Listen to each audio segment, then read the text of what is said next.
Ny loharanon'ny firaisana, izany loha hevitra mahafinaritra izany hitarihako ny sainao androany, ny loharanon'ny firaisana.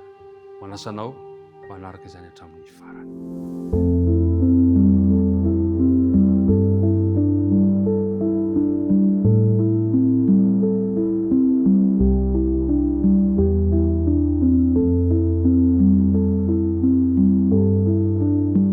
Ity maraina vaovao ity izay tombontsomen'ny tompo antsika dia miaraba antsika rehetrarehetra indray. Tiako mihitsy mba handray ny tananao kanefa no toe-javatra moa dia tsy afaka mantanteraka isika fa dia raisy toy ny hoe efa voafehiko mifandray ny tanantsika amin'izao fotoana izao, mifampiaraba isika, mirary soa ny tsirairay avy, mirary fahasalamana, mirary hery, mirary tanjaka ho anao izay miaraka mandinika izao tenin'Andriamanitra izao, ny fiadanan'ny tompony eo aminao sy ny ankohonanao. Dia hivavaka isika raha hanomboka ity loha hevitra ity. Andriamanitra ray be fitiavanao, fitiavana mandrakizay tokoa no hitiavanao anay. Ka na dia tsy mendrika aza izahay dia mbola menao izany fitiavana izany. Mamelà ny tsy fahatanteranay, mamondrafo aminay Andriamanitra ary ankehitriny. Raha handinika ny teninao izahay dia ampitohy aty anatinay ilay fanahy masina, ilay mpitaridalana, ilay mpitarika anay amin'ny marina rehetra. Dia nivavaka tonoana isika tany amin'ny anarana Jesosy. Amen. Ny loharanon'ny firaisana. Mialohan'ny andiniantsika izany nefa dia andehantsika makindray ilay andina tao tadidina, Filipianina 2 ka ny 9. Dia tanterao ny fifaliako mba hiraisana ro saina, miray fitiavana, miray fo, miray hevitra. Na izay reky dia efa vita ny dinika fanaovany ny loharanon'ny firaisana. Hitantsika tsara omaly fa diso fanantenana Paoly fa toa nisy fisarahana kanefa na dia izany na tsy izany aza dia tiany Paoly foana nisy ny firaisan'ny fiangonana ka dia nanoro hevitra izy. Toa ny zarazarain'ny Paoly tamin'ny fomba efatra ilay tiany horazaina mikasika ny firaisana kanefa dia zavatra iray ihany no resahany tao amin'ny andininy io. Filipianina 2 ka ny 9 ilay andina tao tadidina dia tanterao ny fifaliako mba hiraisana ro saina, miray hevitra, miray fo, miray hevitra, miray fitiavana. Zarainy efatra ilay izy kanefa firaisana no tanjona ao anatin'izany. Inona ilay izy? Tanterao ny fifaliako mba hiraisana ro saina, miray fitiavana, miray fo, miray hevitra. Ny zavatra misy mantsy izao. Nanana fonana hifantoka amin'ny fiseho ivelany mantsy ampitondra fivavahana tamin'izany fotoana izany. Izay nolazain'ny Paoly izany dia izao, mifantoka amin'ny saina sy ny hevitra ary ny fo ilay tiany Paoly resahana. Tamin'ny andro Jesosy dia tena nifantoka kosa tamin'ny fisainan'ny olona sy ny fihetsem-pony Jesosy. Raha ny olona nanana fonana hifantoka amin'ny zavatra ivelany, Jesosy kosa nifantoka ny eo amin'ny fisainan'ny olona sy ny fihetsem-pony. Tadidinao ve ilay tantara nolazain'i Jesosy iny amin'ilay tovolahy mpanapaka ao amin'ny filazantsara ny Matthieu 7:10 sy 7:10. Ity lehilahy mpanapaka ity dia nilaza fa efa nitandrina didy mandrakariva hatramin'ny fahazazany kanefa tsara nataon'ilay tovolahy kanefa dia nizaha toetra ny amin'ny fifikirana zavatra ny tany. Ny filazan'i Jesosy taminy mba hivarotra ny fananany rehetra ka hanome an'izany ho an'ny mahantra ka hanaraka azy. Fantatsika ny zavatra nitranga fa nalahelo ilay tovolahy ary niala. Mpiara-midinika namana, Jesosy mijery ny fisainan'ny olona sy ny fihetsem-pony. Raha ny olona kosa mijery ny fiseho ivelany. Amin'izao fotoana izao dia izay ny zavatra misy.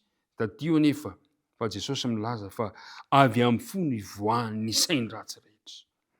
Ao amin'ny Filipianina 2 ka ny 9 sy ny 11 ary no fepetra mazava tokony ho raisina mba hisian'ny firaisana indray eo anivon'ny fiangonana. Inona ilay zavatra lazain'ny Paoly? Mba hisian'ny firaisana indray eo anivon'ny fiangonana. Inona ireo fepetra izay nomeny Paoly? Ao amin'ny 11 hoy izy hoe tsy manao na inona na inona ny fifampiandaliana na mandrano tena foana fa amin'ny fanendretena dia aoka samy ianao ny namany ho mihoatra noho ny tena. Fa hitantsika maly moa hoe fifampiandaniana aza mihevitra ny tenanao zavatra ianao. Esory ny firehariana esoa ny fiheveranao ho ambony noho ny hafa. Fa kosa zao izy Paoly hoe naneo ny saro ny fanitetena ny afatry-Paoly eto. Fanitetena, fanaovana namana mihoatra noho ny tena, fiheverana ny hafa fa tsy ny antena ihany, ny zavatra misy dia ny tena ok ihany. Fa Paoly mba hisian'ny firaisiny amin'ny fiangonana dia manao namana mihoatra noho ny tena. Mora ny miteny an'izany fa sarotra manatanteraka an'izany. Sa tsy zany ho isika tena zany zavatra misy, kanefa dia fitsipika manan-danja zay tokony ho tazontsika ao an-tsaina. Nefa izany toari-dalana omeny Paoly izany, faneritretena, fanaovana ny hafa mihoatra noho ny tena. Tsika ary zany no nataon'i Jesosy. Tadio tsara, fitsipika manan-danja zay isian'ny firaisana eo amin'ny hafa, ny fifantohantsika sy ny fijerevantsika momba ireny namantsika ireny. Tadio fa ilay misoroka ny olana, misoroka amin'ny ady, misoroka amin'ny tsy fifankazahoana mantsy ny fahaiza-miaino, ny fahaiza-mihevitra ny namanao, fiainoana sy zavatra mba hiverin'ny olona tokony ho azony. Zavatra ilaitsika zany, ilaitsika ny mahazo etiany nolazainy. Fa tsy avy hatrany dia manana hevitra mirova mitely ny olona dia nao fa manana valiteny sady asetrinao. Raha tokony mba hiaino anao mba hatakatrizay tiany lazainy dia tonga dia ny fijerinao na tioka dia simba. Ilay fifandraisana. Ary mpiara-midinika namana, ilaitsika ny maniry-tena, ilaitsika ny mihevitra ny namantsika. Ahoana nefa nandratarantsika zany?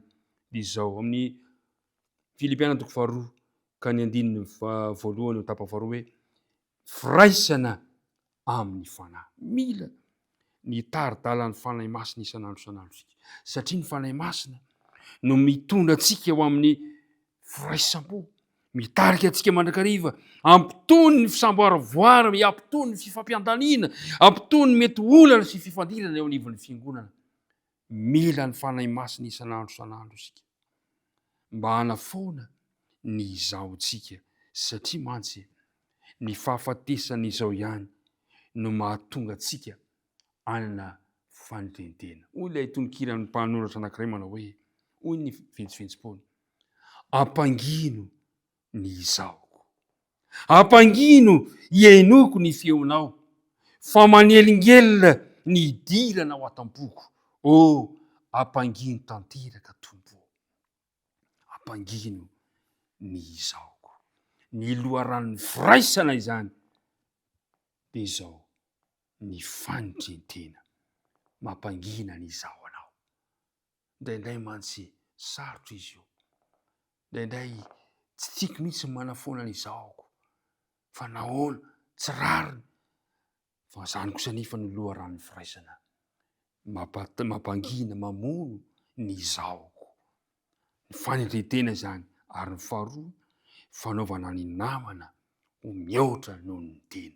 Zay ny loharano ny firaisana. Andere mba hiainantsika izany androany ao an-tokantrano misy fanitretena, ao an-tokantrano misy fiheverana ny hafa, ao amin'ny fiarahamonina, eo anivon'ny fiangonana, eo anivon'ny firenena ray manontolo. Ilaitsika ny manitry tena ary mihevitra ny hafa ihany koa. Tao amin'i Jesosy izany saina izany. Tompony ombanao ary misaotra anao sahady amin'ny fanapa-kevitra zay raisinao fa ny tompo omba sy tahiry izany fanapa-kevitra tsara no raisinao zany androany. Mivavaka risika ankehitriny. Andriamanitro, misaotra anao izay androany fanomenao anay ny loharanon'ny firaisana dia ny fanitretena sy ny fanaovanay mihoatra noho ny tenanay ny namanay. Andriamanitra amin'ity androany ity ary angataka ny fanena masina izay mba hamono ny izaonay zay manelingelina mandrakariva ny fidiranao an-temponay ka manjary tsy milefitra amin'ny sitraponao izay. Dia apetraka am-pelantananao ny fanapa-kevitra zay efa noraisinay, ianao no hitahiry izany ary anaova ny fanandramana amin'ny fiainanay amin'ity tontolo andro ity. Dia mitahiny mpiara-mianatra rehetra amin'izay rehetra ataonay, na iza izy misy anay, dia aza mahafona mahasaraka anay noho ny amin'ny anaran'i Jesosy. Amen.